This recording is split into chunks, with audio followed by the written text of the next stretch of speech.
This is a replay of the interview I got to do with Jimmy from May 26, 2023. DFS Doe.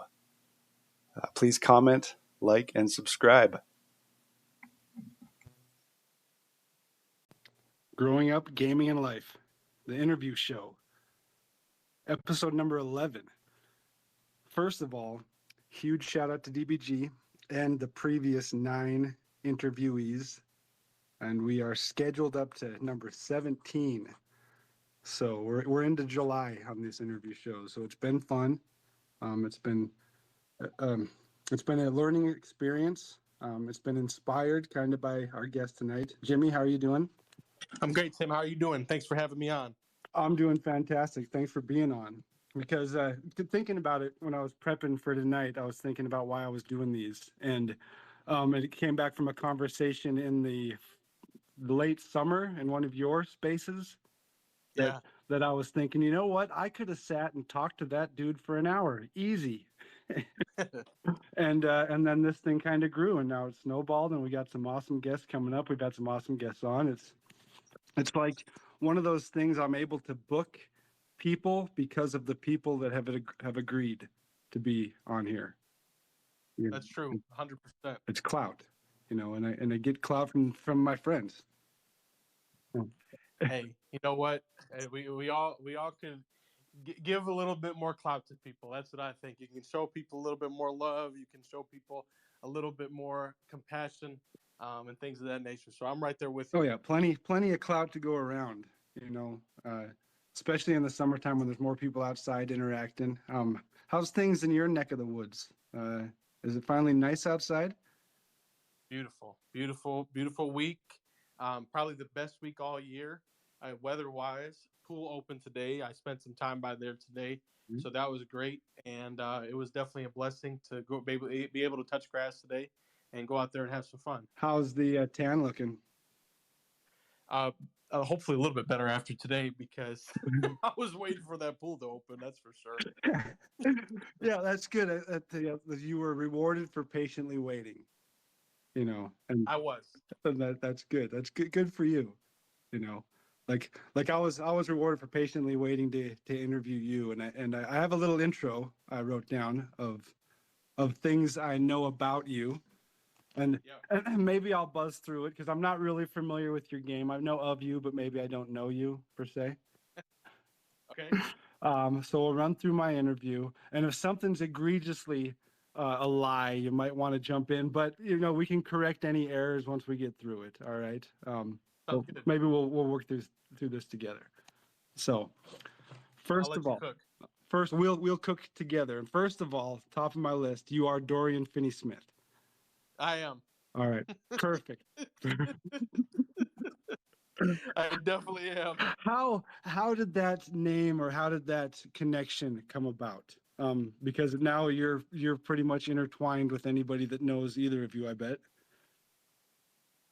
I mean, the funny thing is I've never met him, but it's one of my ultimate goals.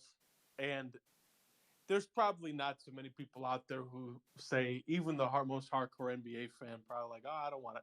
Why would I want to meet Dorian Finney-Smith? Like, that seems like a random name to some people.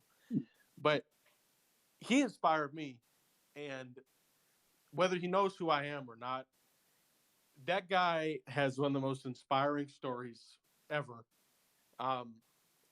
Transferred schools after coming out of a very rough area in Virginia where a lot of people don't make it out. Went to Virginia Tech, transferred to Florida, started hooping at Florida, didn't get drafted, was the last man on the roster for the Mavericks, last man to be on the training camp roster, and he just scratched and clawed and found a way. His first year in the league, he couldn't hit the broadside of a barn for three. He said himself he was a poor shooter, and he needed to fix his mechanics, and that's what he did. And last year, we were in a situation where they made it all the way to the Western Conference Finals and lost to the champs. That guy inspires me all the time, man. And I'm just grateful to have been able to watch him play because I knew about him in college, and I knew that he was on the Mavs. You see him sign a huge contract last year, And he's like, yeah, my mom was working at Church's Chicken, but now I can make sure that she's good for the rest of her life. I don't know, man. I'm just a huge fan of his. That's awesome. That's cool. The cooler connection. So apparently you're not Dorian Finney-Smith, huh? I got to get to my second list of questions then. I really want to meet him, man. That's the goal. Yep. And then so on my list of what I know of you, a North Dakotan for a time who Yes. streams. Yes. Yes. A baseball guy, which 100%. which says a lot with only two words. Hey, you're a baseball guy. I You know am. that sums up a lot of things. And a basketball professor. And Yeah, you could say that. a podcast guest, a 2K TV guest. Yes, sir. Some guy named Ronnie's nephew, a pizza guy, Yep. a businessman, Yep. I am. and I'll be careful with this one, a clown.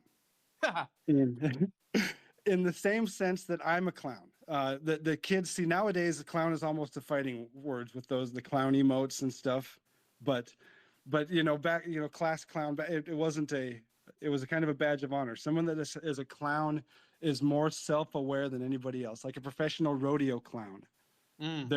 Their job is to go out and entertain, and they know they're being foolish, and they paint their face, but they entertain people, and they understand they're part of the show. Right. And so when I call you a clown, it is a compliment. Everybody loves a clown. Yeah. That's an old Jerry Lewis and the Playboys song. I get it for sure. Yeah, we'll talk about it, I'm sure, but and a 57-year-old soul, yes, a historian, a photographer, yep, a wildcat, nay, a bulldog, a waffler with a journalism degree. Yes, that's all that is true. All right. That's so you check out. That's I think we agree on who and what you are. So yeah, I'm a lot of things. How did we get here though? That's the thing, because another thing of what I know of you in a game mode that we share in common is NBA 2K My Team that I started in 21. That I only got into the My Team mode. So as soon as I hop on there, you're already on 2K TV. So for me, you've always been a video game guy on the video games. And it hasn't always been like that. There's a little bit. It makes sense now that you say the Dorian Finney-Smith story, to a sense that it's nothing's given, everything's earned. It's all hard work. And so I had the wrong impression of you. I was one of the guys, laughing to myself. Yeah, Ronnie's nephew up there on TV. I was the why you got logo guy. I was him.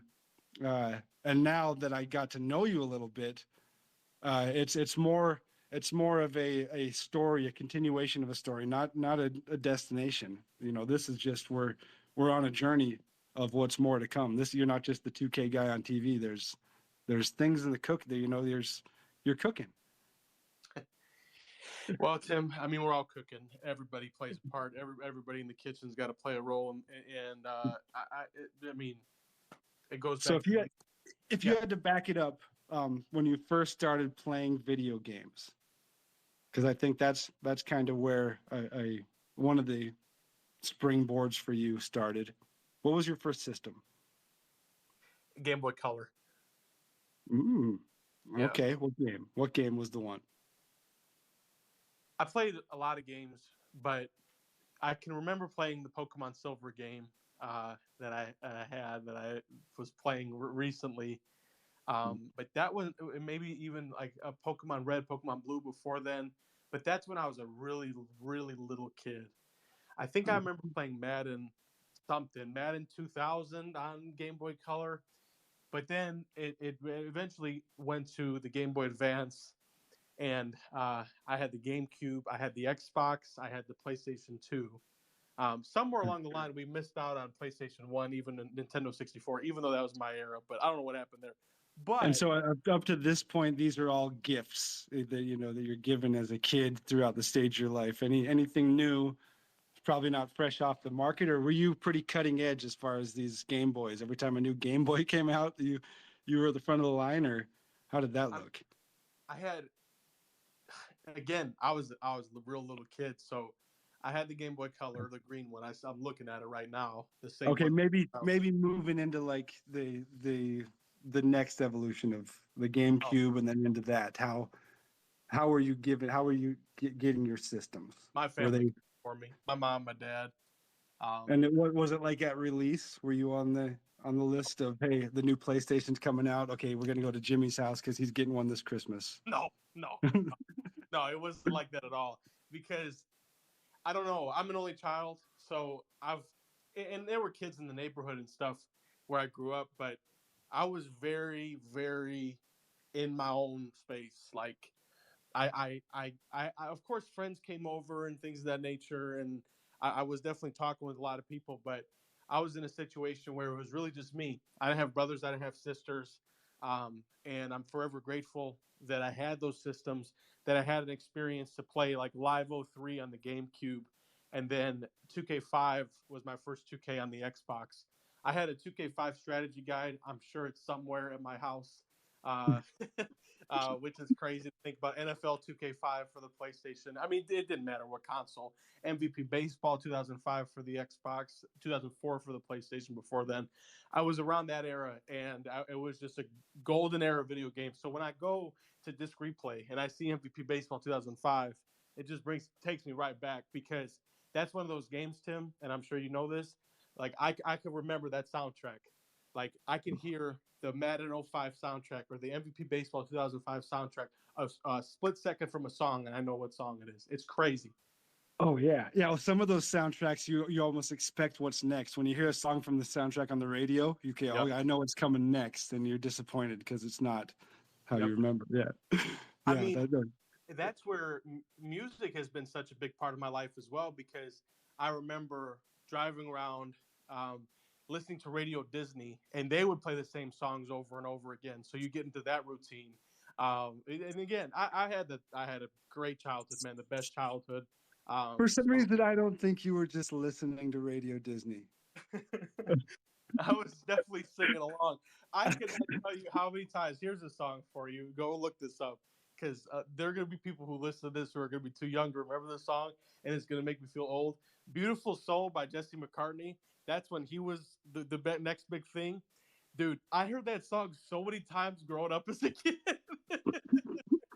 It's actually crazy. So I'm just putting y'all on game right now. Oh yeah, yeah, and yeah, the music tie-in and even today, even grinding games, if music is such a big part for me. I don't know if that's the same for you, but It is. Yeah, and then even the soundtracks of the games, like GTA always had a really awesome soundtrack that you can go back. I don't know if you ever played those type of violent games, but I really didn't growing up. But the kind of funny part about that is, toward the end of the school year at Butler each year, there'd be somebody who came and performed. And I'm pretty sure it was my senior year. Jesse McCartney came to campus. I'm like, damn, I heard this dude all the time growing up, man. That's awesome. Okay, so 05 roughly, you're getting into sports games. Were you into sports growing up at all, like participating in sports? Absolutely. So, where I first lived, I mean, I was playing soccer, I was playing baseball, I was playing basketball. So Jeez. I was doing a lot. 3-4 star, huh? I was staying active. After I moved, I experimented with flag football for a year. I threw one touchdown and then I retired. But that was super fun. Right after it, did you throw the touchdown and just walk out and leave? Not quite. But that was fun. That was something different. I enjoyed playing flag football. That was more my speed. But Yeah. again, like, because I wasn't playing soccer anymore after I moved. But again, you got baseball, you got basketball, and then just growing up and getting into middle school and then in high school, I got to be pretty good at tennis. So that was definitely another sport that I enjoyed playing for several years. And it's something that I can still play. I'm still I don't want to say I still got it because I'm nowhere near my peak form where I was in high school. I peaked in high school. There you go, everybody. Breaking news. I'm gonna put that in my notes. Intro. Can I put that in the top of my notes? Peaked in high school. Tennis wise, absolutely. But no, I mean junior year, my sophomore year first, I went undefeated on JV, so that was fun. All right. Junior year, I come in and I had a situation where I was the number 3 singles player, which is my goal. I was a co-captain, which is another one of my goals, and I won MVP. So it was definitely a blessing to be able to do that. I didn't play my senior year because I had a lot of other commitments where I ran my high school Twitter and Instagram account. I had a sports update to do on TV. So wait, is that another situation? You made it to number 3 and then retired? Yeah. Yeah. I'm just write this down in the trending column. Yep. On your new notes. Yep. Early retirement ? I was with baseball. I don't want to say forced an early retirement, but I didn't make the freshman team. So I wanted to find other avenues, other sports to play, and I was still playing basketball in the school league and stuff. But and obviously I picked up tennis and stuck with that, and like I said, became pretty good at it. Sounds like almost third. That's very good. In fact, very good. Especially in high school sports, and even playing on the team. Anybody that plays on the team is amazing, but especially setting a goal to go that high and doing it in a solo sport. Man, that's determination. That's grit. Yep. No, I mean it was number one, which was the most fulfilling thing, was helping being a tennis instructor, and helping younger, the youth understand the fundamentals of the game, and then just working with my coach on just private lessons in the sweltering heat, man. Like I remember that practicing the serve, my backhand, I always had a slice backhand because I bat left-handed. So every backhand I always hit was a slice, and that would throw some guys off for sure. And then just getting my forehand a lot better. And it was practice. It was determination. It was reps. It was the work ethic I have now. I was developing those habits way back then. Oh, okay. Left-handed, you say? Yeah, I bat left-handed, throw right-handed. Interesting. Not a switch hitter, or is that straight bats left, throws right? That's bats left, throws right. I don't switch hit. Yeah, see, that's an interesting baseball card. Yeah. Yep. Best combination to be. I mean, I don't want to flex or anything, but there you go. Yeah, I like that. Oh yeah, lefty swings are pretty nice. Yeah. Okay, and so going along in this sports journey and stuff, when did social media start creeping in on your life? Yeah. Has it always been there, or? No. I was really late to the Facebook party. I never had a MySpace, even though I used to look at my friends. That's not weird at all. I got a Facebook toward the end of middle school, and then I always thought I'm not going to have Twitter. Like, nobody cares what I'm going to have to say or whatever. That's probably the craziest thing to think about, and write that down in your notes. Reluctant Twitter guy. Going into my sophomore year of high school, so this was 2012, we had a journalism workshop at Ball State University where it was other schools from around the state, around the country, to go out there to Ball State, Ball Star Hart University in Funcy, Muncie, Indiana. Some of the best times of my life, honestly. And I was in a class for the workshop, and we had to make a Twitter account. It was a requisite for the class that we had to make a Twitter account, start tweeting.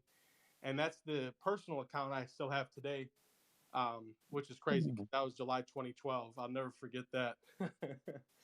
Oh, wow. Yeah. The class assignment. Yeah. It was a class assignment from a guy I had just met like the day before, with students I didn't know that were my age from around Indiana, around the country. And then I loved the workshop so much, I went back the next year. Well, I went with my school, of course.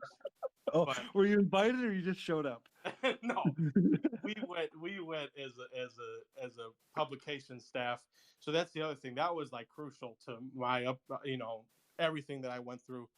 it was a huge class, and we did news magazine stuff, we did yearbook stuff, and we did online stuff, all rolled into one. And going out to Ball State and learning a lot was really cool, and it really solidified my love and passion for journalism, which I already had. But I knew that I could go out there and I could really network and make a name for myself. And when you go to the state conventions, you go to the national conventions, you see a lot of the same people. I won awards at the state level, the national level, and it was definitely a really cool experience. Oh wow, yeah, that's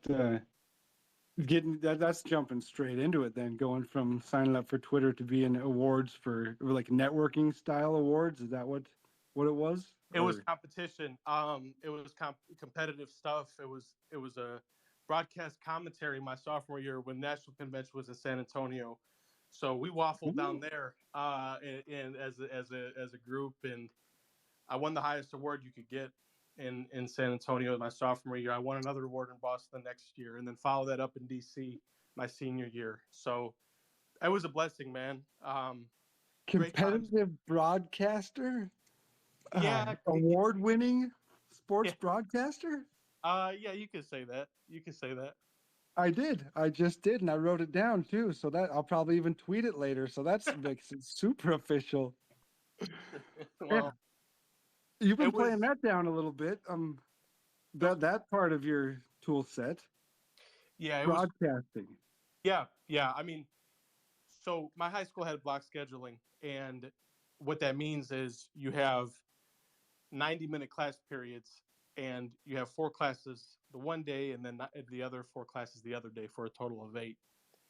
And we were in a situation where every other day I would make the sports update my senior year for our television broadcasting station, and I would write it, I'd produce it, I'd make the script, I'd have somebody get the teleprompter, I'd deliver the script. I was really the first person to bring guests on from other athletes in the school, past athletes. Okay, so this is all on YouTube. Okay, all of this stuff is archived. If I really wanted to go back to YouTube, I could find it. So it was really cool, man. It's just, it was my goal. I set a goal my freshman year. I said, look, that's going to be me one day. I made it happen. So. But and broadcasting. And so who got you excited about broadcasting? Because there's some great broadcasters that, get people excited about sports. Do you remember any in particular that, because that's something you don't just choose. You kind of see other people doing it, other people getting you excited about it. Yeah, no, that's a great question. Just growing up, and when I really started to be conscious of the basketball I was watching, well, first of all, you had Stacey King right in my backyard as the color guy, as the Bulls guy. He's still one of the best announcers in the league, in my totally unbiased opinion. But if you go back and listen to some of his calls, he just makes it fun to watch. You got Kevin Harlan on the national level, and then Gus Johnson was in Madden for a while, and he always makes it fun to listen to. That guy could read the phone book, and it would be interesting. So you look at some of those guys as some of the influences, and just I love doing it. I loved writing, and then I started to find a love of taking pics. So I was doing everything, and it's cool to see how that's all transformed into what I'm doing today. Because when I go on stream every day, I'm kind of going back to my roots a little bit, face cam or not, and preparing for my show, preparing for my stream, just like how I did back in 2014-15. Oh yeah, you're hustling on all parts. You're like a one-man newspaper it also does TV shows. Trying to. Yeah, and that's awesome. So what got you? Because sports broadcasting is kind of it's a very direct career. How did you veer off of that path? Because journalism, I know that goes with that, but at some point, did you say, no, I don't want to be a broadcaster. I don't want to do that. I don't want to work for a team. This is kind of the way I want to go, or is that still kind of a goal in your mind?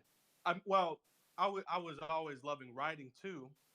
And when we wrote the stories in the publications class, so mind you, the publications class is a different class than the broadcast class.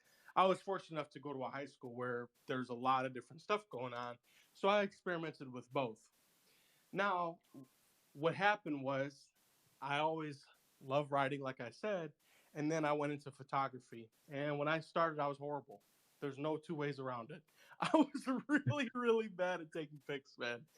I took pictures of the moon by accident. It's a whole thing during a football game, but I got better at it. And summer of 15, going into Butler, I bought my own camera, and it was the most liberating feeling in the world. My gosh, because I like to have my own stuff. I like to be responsible for my own things. If there's a problem with one of my own things, it's one of my own things. That's probably part of being an only child, but I had my own camera, and I dealt with my own issues, and I brought up my own places and all that different stuff. So um, it was definitely a blessing to take pics for a very semi-pro baseball team, Northwest Indiana Oilmen. And then, Okay. yeah, Semi-pro baseball, that's a whole scene too. yeah, it was neat. And then we were in a situation where I went to Butler, and then things just took off, man. And you're still tweeting at this point? Yeah.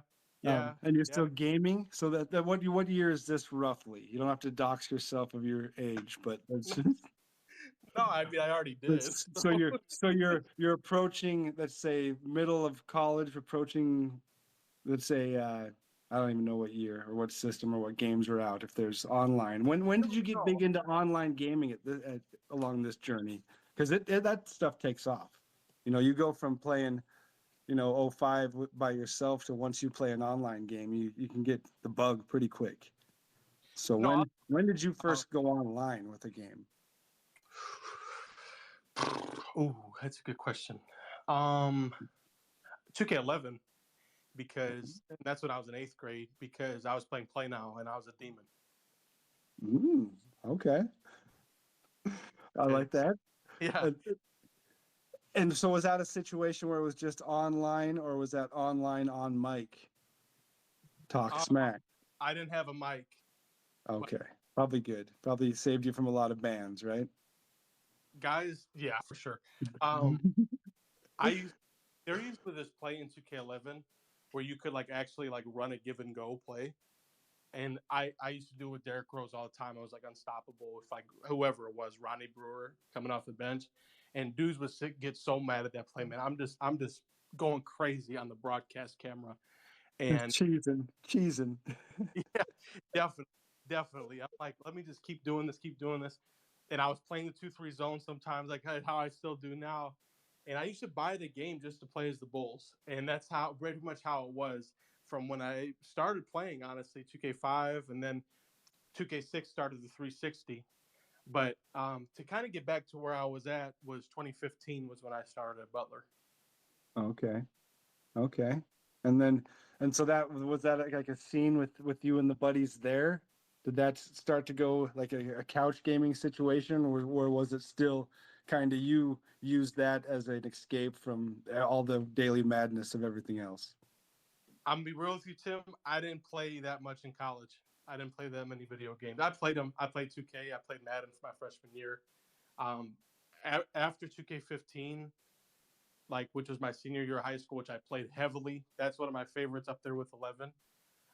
From the 2K16 to 2K19 era, which with the exception of 18, a lot of people regard as probably one of the gold standards. I didn't play for real. I played a little.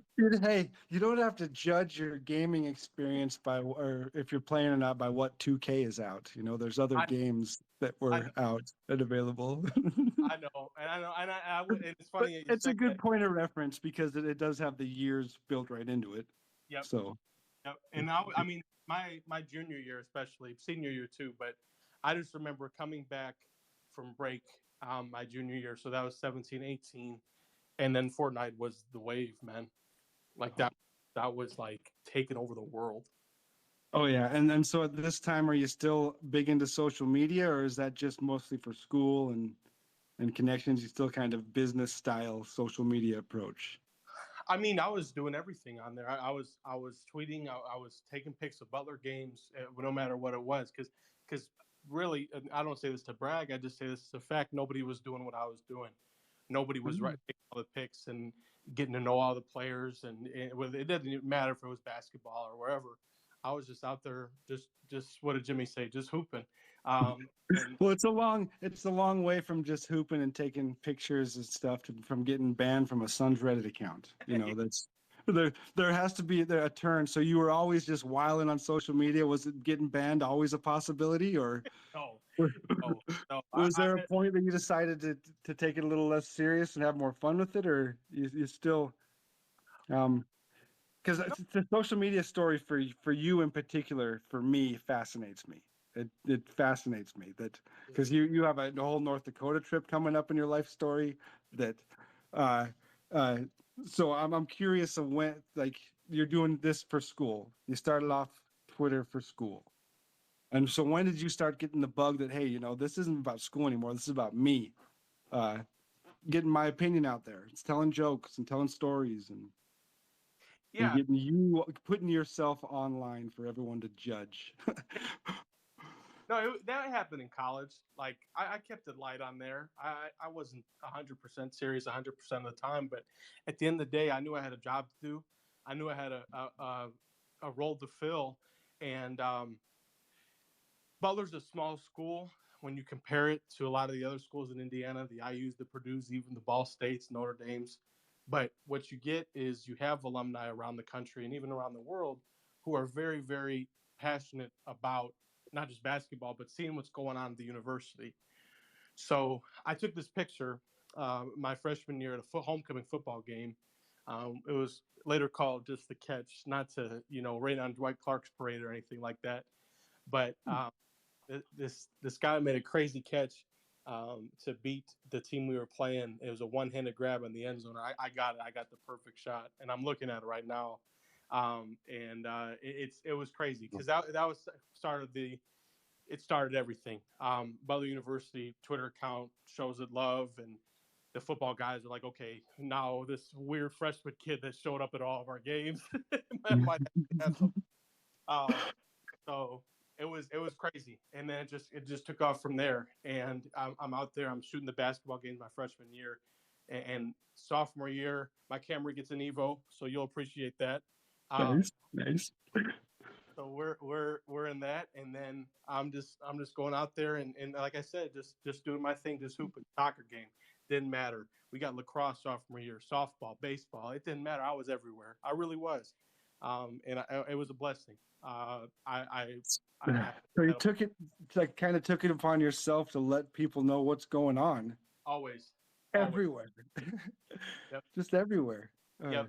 And I'm going, like, my senior year, I went to the Bahamas. I went to Gainesville to play Florida.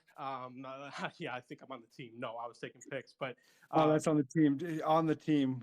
Oh, you on? That's on the team, man. And yeah, I'm there, and there I was at this restaurant where they were doing like a pregame tailgate for the game, whatever. And you got people coming up to me saying, "Hey, I live in Georgia, and I've seen your stuff. I follow you. Like, you never know how much your pictures or your everything is reaching." And the best thing I did, Tim, and I did this because I was experiencing technical difficulties at the end of my sophomore year with football. I uploaded the pictures to my Facebook page, and I made it a habit to do that after every single event I shot. I did not care. They were going on Facebook. People were being tagged. So that increases the audience. That increases the reach. So we're looking at people who want to see their relatives and all that different stuff. And I have the access and I have the ability to put that on Facebook. And thank God that I did, because I can go back to my Facebook right now and scroll through and say, this is when we beat Marquette on a Friday night, going in my junior year, starting off second semester. And I have all those pictures documented right there. It's pretty like good. a life archive. Yep. Life archive. That's awesome. So you're spinning plates, doing all this stuff for your, chosen field. Yep. And making connections, taking pictures, moving forward. Writing a lot of feature stories. Those are my favorite. From my freshman year going forward, like I was looking to profile some of these people, especially the athletes, but other people as well, just like to see what makes them tick. People I knew, people I didn't know, people I had photographed, I like what makes them great. And I have plenty of examples, and it's just such a blessing to be able to look back on that because it was so much fun. Oh yeah, a big part of your life, and big part of other people's lives along the way, that you sit down and have a chat with somebody, make them, say, hey, I want to tell your story. What's Yep. up? It's good stuff, and it's good networking, good relationship building, but that's all coming to an end. College is coming to an end. Yeah. And you see it coming. So how do you start to prep? Who's the calls you start to make? How do you start to see yourself moving into your senior year, knowing that the party's almost over? Yeah, I mean, going into my senior year, the mindset was just, okay, I'm going to have fun because I really, really set myself apart my junior year. I locked in like I never had. And especially my second semester, I just balled out. So my senior year felt like a victory lap almost, but I still had to lock in and do my thing because I knew it was coming to a close. And yeah, I mean, the second semester was emotional. I gave Butler everything I had, man. And in return, it gave me a ton. There's no doubt about that. So I was just thinking about, okay, I know I want to write. I know I want to take pictures. I know I can do that. I know journalism, backpack journalist is the phrase. You got to be able to do everything. You got to be able to shoot video. And this was even before like TikTok was popular as it is now and things of that nature. So I knew I could do it. And I took a chance. I bet on myself. And like you said, I went out to North Dakota, man. And I'm glad I did. Yeah. All right. The move to North Dakota, and that's just right after. So you graduate Butler in a fall situation, spring situation. How does that look? May, I only know. so just 4 years ago now. Okay. And then right away, packing stuff up and head directly to NODAC, or was there a stop at home to figure things out, or what? No, there was definitely. When did you start playing games again? Because you were done with them.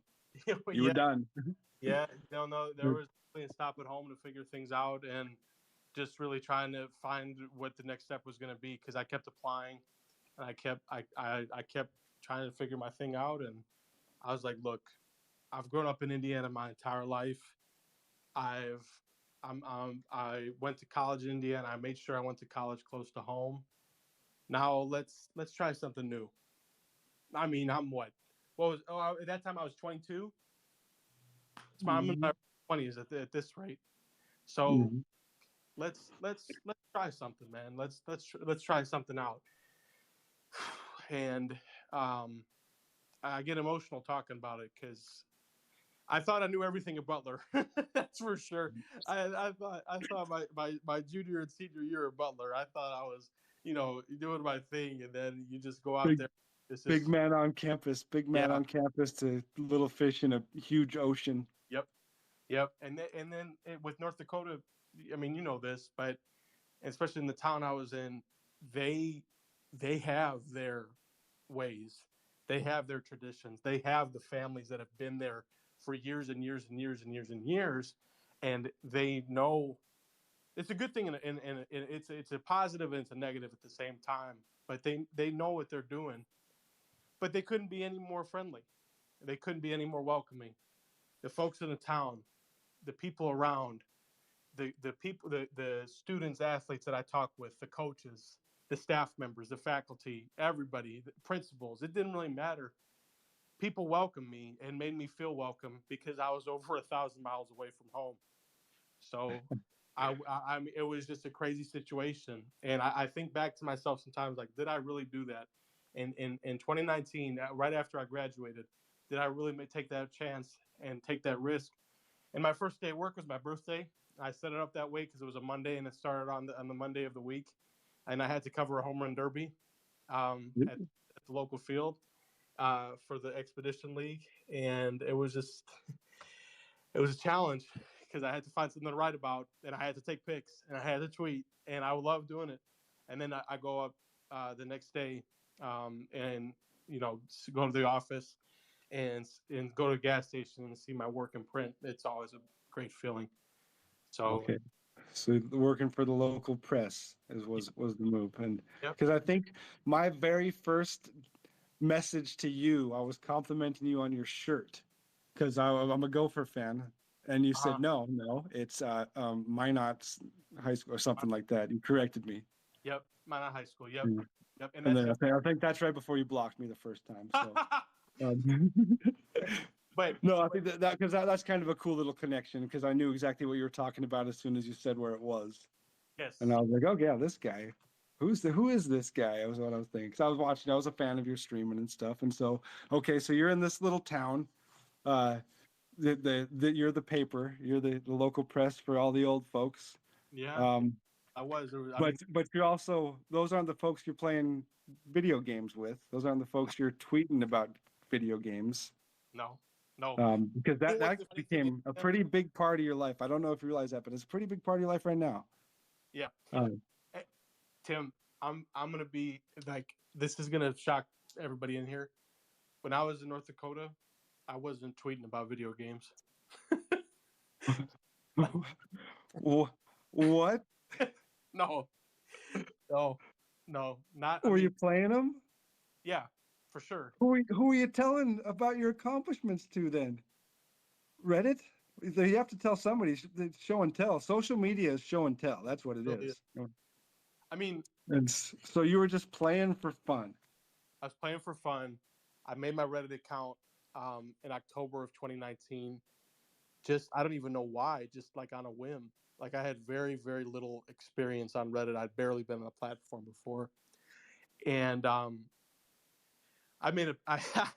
was playing my career so much. This is funny. My very first Reddit post on my first Reddit account, not the Reddit account I have now, was I made a build that was just a shooter. Like that's pretty much all he could do. And like he was maxed out 99 3 ball. I was like, okay, I'm gonna hit every shot I take back in 2K20 when I bought that game. And some guy commented, he said, so you can shoot. So that's where it was. And then I was sharing just random stuff about 2K. Like when at the My Court, I had like Donovan Mitchell and Zach LaVine roll through the crib. And I'd call, talking to friends back home, back here in Indiana. And I'm like, yeah, bro, I'm playing my career. I got Kawhi FaceTiming me and all this different stuff. Like, I was just playing to get back into 2K. So you're living out your my career IRL. You got dudes come over to your apartment like Kawhi or something. You tweet about it IRL. Hey, Like, was that the move? I was posting on Instagram, on my Instagram story, like when I would invite like Donovan Mitchell to roll through the my court and Zach LaVine, like, and LeBron came. I love that. So shout out to him. I appreciate you, Ron. Yes, sir. Yeah, and then I was like, look, in May of 2020, so now we've reached the height of the pandemic. I was like, I did what I could on this Reddit account. The My Team subreddits merged together to create what it is today. And back then there was like, I don't know, 15,000 people or so. And now it's grown to over 50,000, I believe. And I was like, look, let me make a new Reddit account. Let me rebrand. Let me base it off Dorian Finney-Smith because playing 2K can really rekindled the respect and admiration I had grown for him. And again, think about this. When I was playing 2K20, I wasn't tweeting about it. I was only posting on Instagram and Reddit about it. And when I was playing 2K20, I didn't stream a lick, which is wild to me. Wait. Wow. Yeah. Yeah. That is crazy. So the first time I saw you, the first year you're streaming, you're already connected to video games and you're already bouncing around. So just the year before was not that. Was No. Some Reddit posts. Yep. And some sad Facebook posts. Is that what that is? Instagram stories. It's like Instagram stories. Okay. Yeah. like, There's so many different social medias out there, right? Right. Jeez. How do you pick? How do you pick which one? How did you pick which one to focus on back then? And how do you pick today? I mean, I saw on both the My Team subreddit and the NBA 2K subreddit, I saw a lot of passionate players. And I had not been on Reddit. I had not been on TikTok in college. None of that. So I was like, I'd never been on Discord either, for that matter. And Discord's a huge part of my life today. So we're in a situation where, okay, I see players that are interested in my team, are interested in my career, and I'm picking all this stuff back up. Now you got to understand that I'm getting back into 2K for the first time since 2K15, which was my senior year in high school, which was 2014-15. So I'm seeing all the changes that were made to my career. The last time I played my team was in 13 when the mode was introduced. Okay, so seeing all this different stuff. I'm looking at all this different stuff, and I'm posting about Zach LaVine and Donovan Mitchell rolling through the midcourt crib and the penthouse and all this different stuff. Like I was just back then, like I was just playing to rekindle my love for video games. I wasn't just playing 2K either. I was playing a lot of different games actually, but I mean 2K was the main game. And I said this on stream. Woke up, played 2K, didn't stream a lick, went to work, got home at 11:30 or midnight. My friend Bob told me at the football field, Jimmy, it's cool if you play 45 minutes or an hour to 2K, because he was seeing my Instagram stories. And people on my Twitter didn't care. And in my mind, I'm like, dude, does he know I'm playing for 2 hours, 3 hours every night? Like, Yeah, 45 minutes. What? That's just getting my shot down for the evening. Come on. Yeah. Yeah, I was breaking Wilt's record every night, dude. I mean, I was playing like 10-minute quarters. It was insane what I was doing back then. And Breaking Wilt's record. Yeah. I'm writing that down. I'm going to write that on the notes too. Broke Wilt's record. Right on. Yeah. So what came first, the streaming or the Twitter? The Twitter came first. At the start of 2K21, I started 2K21 in North Dakota for like a couple of weeks, and then I moved for a new job. I moved to Southern Indiana, and about a month into that, I made a poll on Reddit, and I said, "Do you guys think I should make a Twitter account?" I'd probably just like recommend the Budget Beasts and stuff like that, because this account did not exist in North Dakota either. Okay, this account that you're speaking with right now. So this was October, November 2020, something like that. And, I got some positive responses, and some people encouraged me to do it. Some people I had talked to for the last couple months on the Reddit, and, made a Twitter account and started to tweet about some Budget Beasts. And so the poll changed things. It did. I can tell you, I had just covered a swim practice or at a swimming preview. I was sitting in the parking lot because, Tim, I always had 2K on my mind. When I was at work, I was thinking about, okay, because level 40 was introduced, seasons were introduced, Steph Curry was the guy to grind for, and I had just moved from North Dakota, so I still had to figure out a way to grind for him. Mm-hmm. So I was in there, and I was like, look, let me make this Twitter account. Let me make it my 2K burner account. That's what I joked around and called it. And let me recommend. And I've talked about myself a lot, which I can waffle about myself a lot once I start to get going. But this is a key moment. This is a pivotal moment, because I'm talking with Spaceport Bird. I've told you about this before, but I want to let everybody know that man has helped so many people. And this is where I'm really going to get emotional, because that guy changed my life. He did. And he reached out to me asking me for help. And what he doesn't know, or hopefully he knows, is how much he helped me. Because he reached out to me on Reddit. He's like, hey, man, I'm seeing your posts, and I love them, and I want to know what I can do to help my content out with me and my son. And I'm like, look. So at this point, was he like a known person in the community? Sure. Because Tim, like, so yeah, wow. So what a moment is that? Yep. When you see, because I've experienced moments like that it's just mind-boggling. Hey, you know who I am? Like what? Sure. Like I get to do pretty much a weekly show with somebody on 2K. What? Are you kidding me? You know, there's moments like that really change your whole perspective on things. And so, okay, go back to, you get this, what was it, a DM? Was it an email? How did it look? What was the advice? And he told me to add him on Xbox. And we started talking. Now let me rewind a little bit, because now he's an OG. He paved the path for pretty much all my team creators, or at least a lot of us, myself included. Probably yourself included too, whether you realize it or not. And I know. he was making sniping and auction house videos back in 16, 17. Now, mind you, this wasn't when I was not when I was watching. But I watched him in 2K20 almost every single day. I watched him at work. I watched him at home. I watched him while I was playing. I had him as background noise. I had his playlist going all the time. And he's reaching out to me. He's saying, "What can I do in 21 when he was still making content?" And so we talked on the phone one night. First question he asked me is, "Okay, let's talk about Reddit." And then it just became this whole thing. And we just had this great conversation. And he said the words to me. He said, "Jimmy, you're playing the game already. Why not stream it?"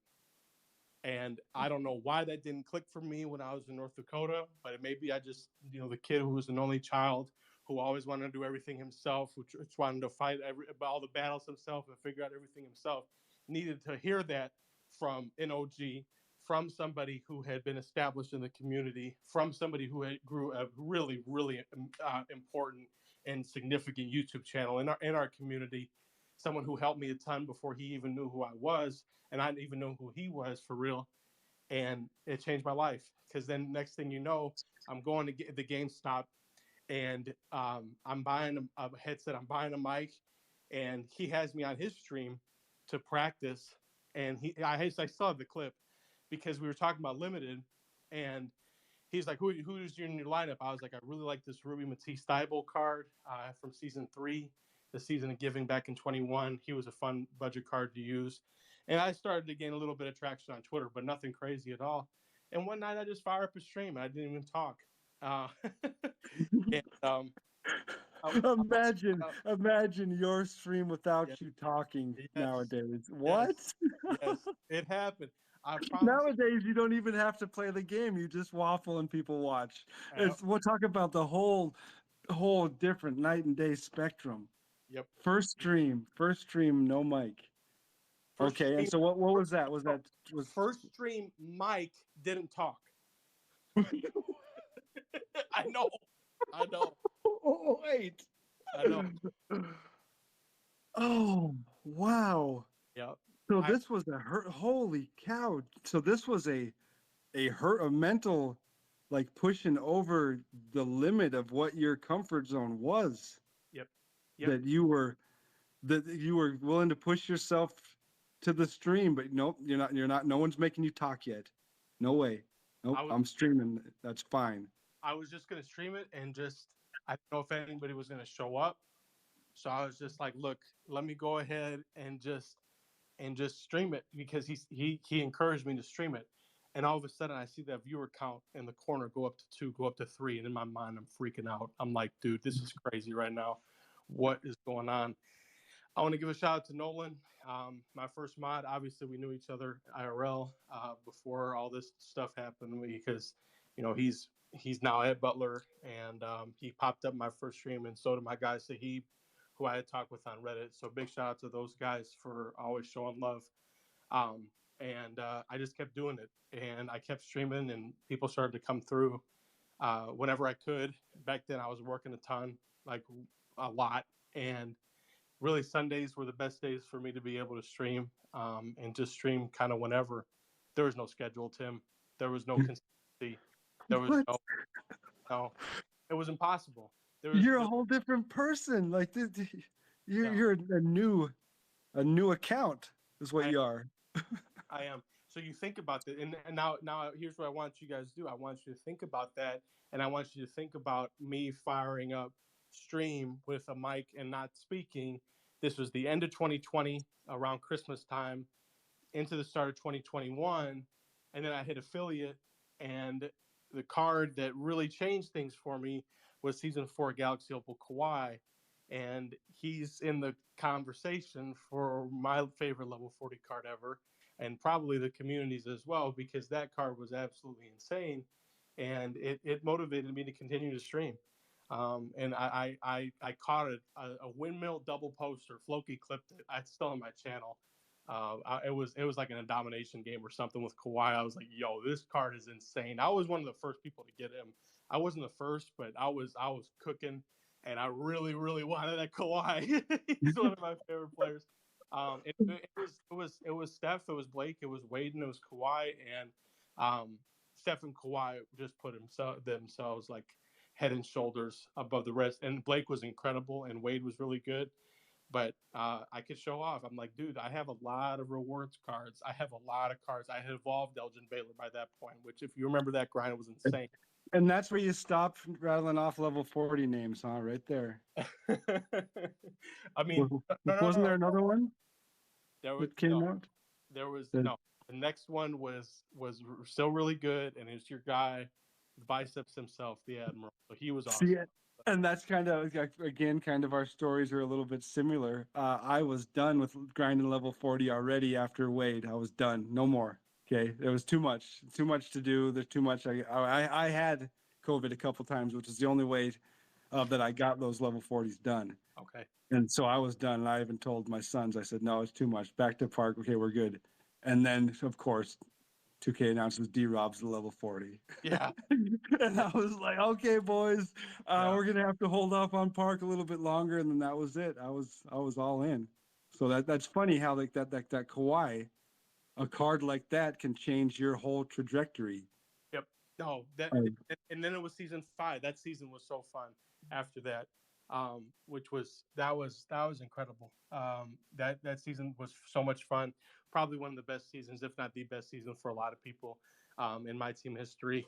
And was since 21. Like, look, I already had grinded Steph before I streamed. I'd already grinded Blake before I streamed. I went ahead and I got Wade in that season where I streamed. And then I get to stream my grind for Kawhi. I got to stream my grind for the Admiral. Do you remember the first thing you said? Your mic was on. What? So the viewer count goes up. Did you talk that first stream at all? Or I did. Okay, you did. Okay, that's good. Do you remember? Was it like, "What's up"? I wish I had a VOD up or a clip or something, but I want to say that Nolan was the first ever person to be in my chat, and I probably thanked him for coming through, because he's been following my stuff, and that dude has just supported me a ton. So I can't give him enough love. Okay, and then so you're still streaming. You're still streaming this game, and you're still pushing forward onto that, and then all of a sudden you're making a little bigger connections socially. Yeah. How does that look? Because that's crazy. The Space Warbird acknowledges you, talks to you, makes you feel important, and then a company does. And we don't have to get into specifics or anything like that, but maybe just the feeling of getting contacted by a game you play. Like if Wizards and Warriors would have contacted me back in 1989, I would have lost my mind. Yeah. It's a blessing, Tim. I don't take anything for granted. And it's all because of the chat. It's all because of the community and all that stuff. I say every day, every stream, I love my chat, and I do. I really want to drive that home. I know we got to, you're a busy man. You got places to go, people to see. But before don't do it. No, I'll decide when it's time to wrap up. All right, we can go with this is soccer time. We're in extra time. Neither one of us know exactly when it's end. It's close. We feel it's close. Okay. But there's still a couple more things to get out of you. Yeah. I feel like. Yeah. So I just owe it all to my chat. My chat has carried. My other friend Sahib that was in there that made the viewer count rise. He said, Jimmy, you should practice doing commentary for the streams. And in my mind, I'm like, oh, that sounds like a good idea. Maybe I should talk. It was those early days. It was those early days of streaming whenever I could. There, again, no schedule. Who was the first call when you got the first email from a company, any company, because like you got So Rare things going on, all different kinds of things going on lately. You got you got some shoes mailed to you. Yeah. Who was the first call when you got an official email from somebody? Yeah, it was to my mom for sure. I was going to say it had to be your mom. That was the only answer that I was going to accept. Yeah. So I'm glad that was. And so tell me that conversation. See, that's the stuff right there. That conversation, you call your mom and you say, "Hey, you know how you were always mad at me for playing video games all night when I was a kid? Well, I'm taking you out to Scissor this weekend on them, or whatever it is, So August. way back in Next Makers things, 91 or not 91, 21, 2K21. Well, in 21, I mean, I didn't even apply. Oh, The, there was nothing back then. there was, but Not even any pre little fishing lines in. they rolled out the Next Makers. I vividly remember the day. I can tell you exactly where I was. It was August 27th, 2021. It was a Friday. And they so what 2K did was they just talked about it for the entire, not just NBA, but everything, all their titles. I made it a goal. I made it a goal to apply. I made it a goal to go ahead and see what I could do with that, because I had been streaming. I had dipped my toe into the content creation. My Twitter was at least off the ground. I was still posting on Reddit. I was posting the agendas every single day, just like how I do now. That's where I feel like it helped me the most, because I was so consistent on Reddit. Even when my streams couldn't be as consistent or a lot shorter than I would have liked them to be, I continued to post on Reddit and continued to post on Twitter, and just kept trying to create content whenever I could. I was I was tweeting at work. Sorry, I was on this account at work. I was tweeting about 2K stuff and doing what I didn't do in North Dakota, taking advantage of those opportunities that I didn't do, that I really didn't share that much when I was out there, and I should have shared. But still in the pandemic times, is with 2K21. So we prepare for 2K22. I've started a new job. I'm here, and yeah, I mean, it was a goal to be an X Makers. That was 100% a goal. I think everybody knew that. And so you're streaming and working at this point. Streaming and working. Yep. Streaming, working in Southern Indiana, streaming and working here, and yeah, man, just try and do what I could do. When did you cut out the getting up and going to work part of it? I know you still get up and go to work, but when did you cut out the getting up, getting in a car, and going to work? It was this summer, this past summer. So this summer. So that's when you did the ultimate bet on yourself. Yep. Because it seems like you've always had a good plan, and with a good safety net, with a lot of jobs like that, you can survive long enough to find your next job. But this is the ultimate leap of faith, the ultimate bet on yourself. It was, and in some ways you can make the argument that it was a bigger leap of faith than going to North Dakota, because it's like, okay, I've been doing this as the quote unquote side hustle the past couple years, but I worked, and the chat helped me so much, and everybody helped me so much, where I feel like, okay, I could make the side hustle the main hustle, and the main thing. And it's not easy, Tim. It's not an easy thing to do. But once again, I had confidence in myself. I had belief in myself, and yeah, there you go. And hey, you get to cash the ticket now, because not a lot of people get an opportunity to bet on themselves. You go to the casino. There's no you up there on the board where you say, "Yep, $200 on me. I'm gonna have a good night." There's nothing. It's more important than that when you decide to bet on yourself. It's all or moving back in with your parents. It was like, look, I can do this. I believe that I can. And you're doing it, Jimmy. You are doing it. Speaking of doing it, could you do me a favor? What's that? Could you shut this place down? Shut the Waffle House down tonight for me? I know there's so much more. There's so many things I didn't get to talk to you about. And again, that's why I'm thankful that we got our little Tuesday thing going on. I do want to know why you're not currently in a co-ed softball league. But that's a story for another day. We'll get to that. Something to look into on your part. But I can't thank you enough for this whole year. For real, you've shown me what a space was. And even though you weren't even trying, but you did. Yep. And you told me, hey, you're streaming the game, might as well go live. Yep. Or you're playing the game, might as well stream it. Yep. You passed that down. So Yep. from me to Space Ward Bird through you, thank you for your time, Jimmy. No, thank you, Tim. It's been a pleasure. Again, thanks to you, everybody in here throughout the community, and it's just been a blessing. So I'm really thankful. Paying it forward, people. Paying it forward is the number one thing for me right now. And Space Word Bird didn't have to. He didn't have to message me. He didn't have to connect with me on Xbox. He didn't have to invite me on his stream, but he did. But he did, because that's the kind of guy he is, and that's the kind of relationships he builds and continues to build to this day. So I'm just grateful for everything.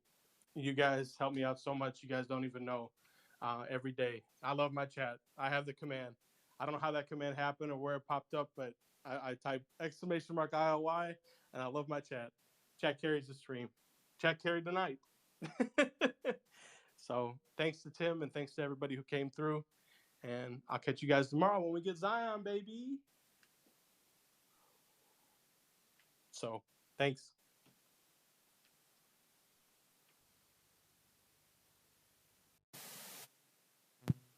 Huge shout out to Jimmy. He absolutely nailed it. Always a pleasure chatting with him.